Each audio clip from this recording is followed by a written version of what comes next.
Pero lo que también ha estado ocurriendo durante las últimas horas es la evacuación masiva ahora del norte del Líbano. En el sur del Líbano están instaladas las milicias, ¿cierto? Ya sabemos, de Hezbollah. Allí los intereses y los ataques de Israel han sido permanentes. Pero ahora se ha llamado a evacuar en el sur de Beirut, un suburbio que se llama Dahiyeh, bastión de Hezbollah en la capital y en los alrededores de la capital libanesa.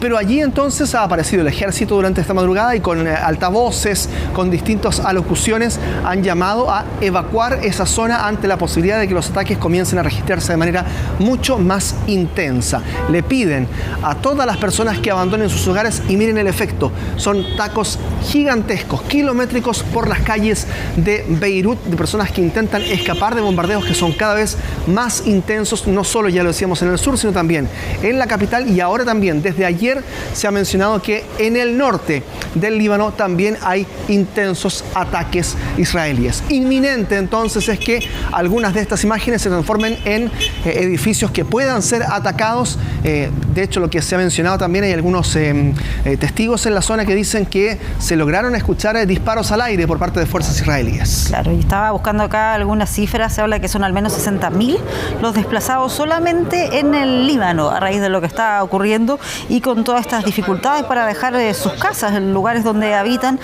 Una persona acá que relata, demoramos 1 hora y media en cruzar apenas 200 metros, eso por el temor y las personas que están tratando de dejar ahí estas zonas rápidamente. Es bien desesperante para ellos, y estas imágenes corresponden a un ataque que ayer se registró en una zona hotelera en el Líbano, donde hubo 8 muertos el día de ayer.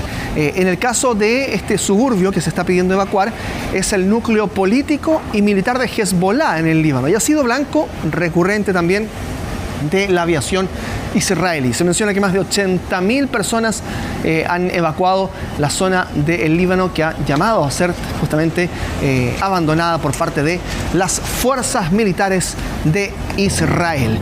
Pero lo cierto es que Medio Oriente completo ha sido testigo de una evacuación de miles de personas hacia sus países de origen, hacia distintos territorios.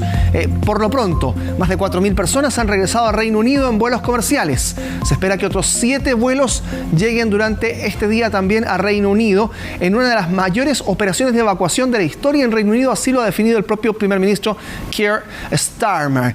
Un vuelo también de evacuación estadounidense partió de Medio Oriente después de que Trump se enfrentara incluso a algunas críticas por no tener listo un plan de evacuación. Más de 17.000 estadounidenses están regresando a su tierra desde Medio Oriente desde el fin de semana. Hay otros países en el resto del mundo que también han recomendado a sus ciudadanos o que se confinen en sus hogares o que abandonen la región. Japón, por ejemplo, anunció que va a transportar por tierra a ciudadanos residentes en Kuwait, y otros países que ya les decía de orden árabe, ¿no? Bahrein, Qatar, Emiratos Árabes Unidos también, con aeropuertos que permanecen operativos y que son las rutas de salida para muchas personas.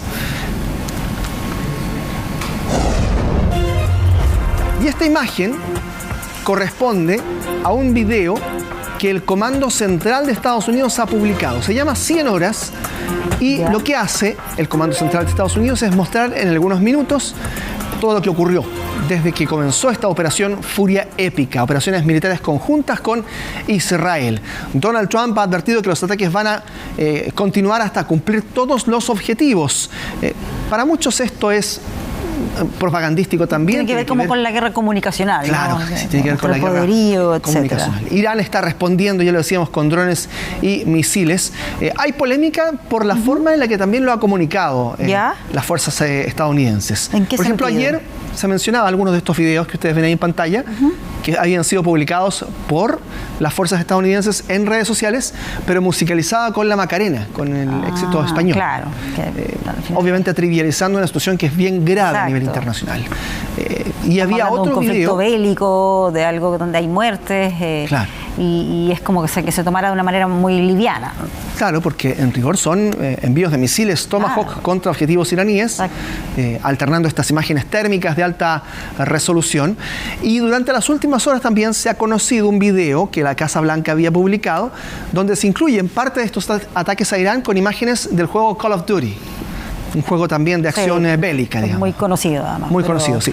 La verdad es que el tratamiento de la información se ha trivializado, subiéndose un poco al tono que el propio Donald Trump ha utilizado. Lo que uno esperaría es que otros organismos en Estados Unidos pudieran abordarlo con mayor seriedad. Porque esto, ¿quién lo sube? ¿Quién lo publica? No es Donald Trump en sus cuentas. No, Donald Trump generalmente suele repostear algo que sube sus propias instituciones. Claro, que lo suben otras instituciones, entre ellas el Comando Central, la cuenta CENTCOM, o también otras instituciones de orden gubernamental en Estados Unidos. Donald Trump, usando estas imágenes, hablando de esto, ha mencionado que hasta ahora la operación ha sido todo un éxito.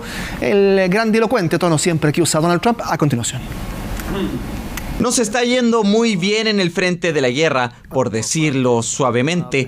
Yo diría que sí. Muchos dijeron en una escala del 1 al 10, ¿dónde lo calificarían?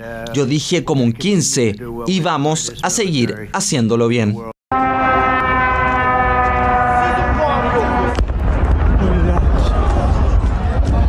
Ya, esa es la imagen, la que veíamos recién, la podemos volver a emitir, de un ataque con drones en Azerbaiyán. Ahí está. Azerbaiyán acusa a Irán de atacar con drones el aeropuerto del enclave de Najicheván, a 10 kilómetros de la frontera con el país persa.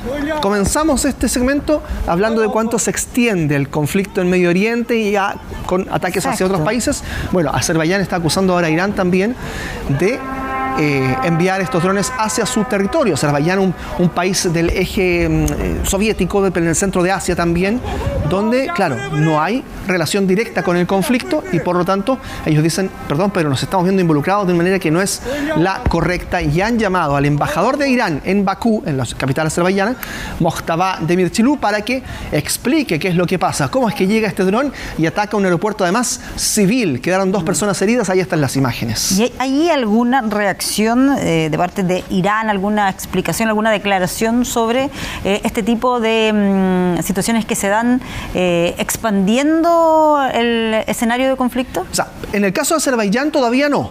En el caso de Bahrein y de otras naciones árabes, la respuesta iraní siempre ha sido la misma. Vamos a atacar los intereses de nuestros enemigos en el territorio que sea, digamos, tomando como respuesta esto a lo que está ocurriendo con nuestro país. Claro, donde hay bases estadounidenses, etcétera. Exactamente. Pero entiendo que acá el caso es diferente. El caso es diferente y por eso es que los civiles heridos, el aeropuerto dañado, ha sido condenado enérgicamente por Azerbaiyán. Esto va en contra del derecho incluso internacional. Bien, conflicto también en términos diplomáticos, ya podríamos decir, que siempre con Donald Trump el término de la diplomacia queda ahí en una nebulosa, ¿no? Pero bueno, entre España y Estados Unidos, enfrentados por esta guerra. Recuerden ustedes que Estados Unidos le había dicho a España que iba a haber ciertas eventuales sanciones por la posibilidad de que España se plegase a alguna condena. Romper relaciones comerciales, como que había subido harto el tono. Ya, después de eso... Porque España no iba a permitir, entiendo, el uso de las bases... De las bases. Claro. Algo que ya Francia ha hecho, por ejemplo. Hoy día Francia le autorizó a Estados Unidos a utilizar sus bases en Medio Oriente. Claro. Y ahí Pedro Sánchez respondió no a la guerra. Claro, o sea, como la frase que eso ocurrió hace aproximadamente 48 horas. Pero ayer Estados Unidos anunció en la Casa Blanca, lo que ocurrió fue que habló la vocera de gobierno primero de la Casa Blanca, Christine Leavitt, y luego también el propio Donald Trump, diciendo, no, España está cooperando con nosotros. Y Pedro Sánchez de inmediato dice, no, perdón, esto es mentira. O sea, la Casa Blanca dice que la situación como que estaba cambiando con España porque habían decidido colaborar. Claro. Y al tiro salen a desmentirlo. Dijeron, perdón, pero esto es falso. No he dicho esto yo. Solo lo enuncié. No, mentira, eso no lo dijo. Pero bueno, vamos a revisar las declaraciones de Pedro Sánchez. Ahora España ha dicho que no podemos usar sus bases. Podríamos usarlas si quisiéramos, simplemente volaríamos y las usaríamos. Nadie nos va a decir que no las usemos, pero no tenemos por qué hacerlo. Así que vamos a cortar todo comercio con España. No queremos tener nada que ver con España. Debemos aprender de la historia y no podemos jugar a la ruleta rusa con el destino de millones de personas. Las potencias involucradas en este conflicto deben cesar inmediatamente las hostilidades y apostar por el diálogo y la diplomacia.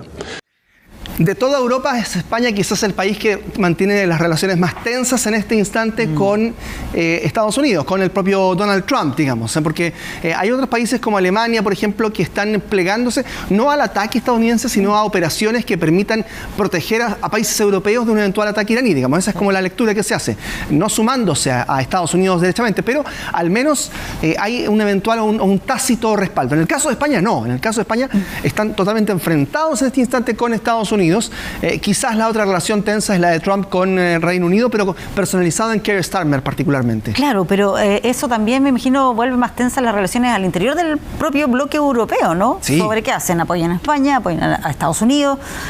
Sabiendo que Europa opera como un bloque súper férreo en este tipo de situaciones y donde es muy difícil abordarlo de manera particular país por país. Ya se sabe, es una cultura, una digamos, teoría que se mantiene en ese continente.